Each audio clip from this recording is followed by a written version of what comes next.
And I think that's where a lot of people run into the belief that mold is not an issue, or that it's only an issue for a very small percentage of people. They're like, oh, it's 25% of the population. It's nobody. It's just highly susceptible people. It's very sensitive people.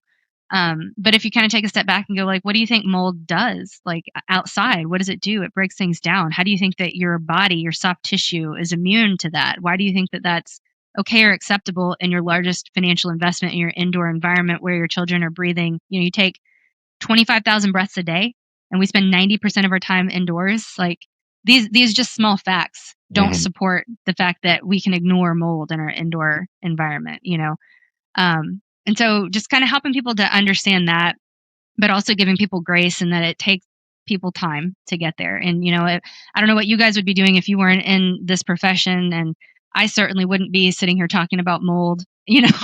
if I hadn't experienced it. So like, I get it. I get it. And I think there's a lot of people, like, especially when we were going through this at first, it was very lonely because we didn't know anybody, who was going through it as well. And we also kind of just felt like, where's all our friends and family? Like, where is everyone? But as I kind of took a step back, I was like, man, I get it. I bet they were just as freaked out as we were, and even Mhm. more so because they're like, have these people lost their minds? Like, what are Yeah. they doing?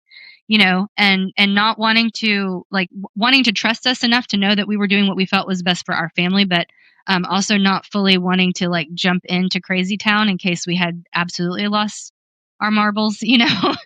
So like I can get it. I think we have to give grace for the human experience Mhm. while we're trying to build these bridges too.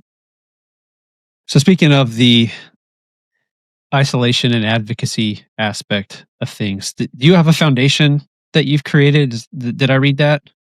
I did not create it, but I joined shortly after they created it. So Okay. Malachi's Message Foundation is a nonprofit that is dedicated to providing advice, support, emotional support, and resources and educational resources to people who've been impacted by mold in Texas.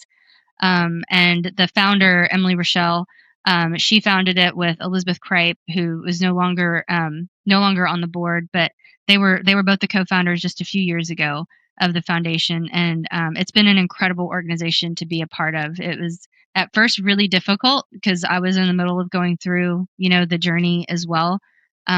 But we have such a focus on hope that it was something that actually became really cathartic for me because I was like, we acknowledge the pain and yes, we acknowledge what we went through, what we're going through, but also people have to have hope. Mhm. We need to be able to show more success stories. We Mhm. need we need to be able to show more people who have found a way through it or who are finding a way through it. And I think the difficulty in that is that it's not a one and done thing. Once you learn about this, you realize that you're going to be managing it from all aspects forever, whether it's your work, your gym, your church, your home, whatever it is. It's just a new way of looking at things. It's a new life. And so part of the hope is that you can do it. It's manageable. It's different. It takes a little bit more focus than you used to have to focus, but you can get through it. And one of the things that we absolutely love that the foundation provides is a toy replacement program. And so I mentioned Love like, that. I love yeah, that. I Also. mentioned how difficult that was, for myself and going through my kids' toys and things. And it's, there is so much that you're going through as a parent, and then to have to see your children and not wanting to give them too much information because you don't want to scare them, Right. but they also know that they don't have any of their stuff and they're not in their place anymore.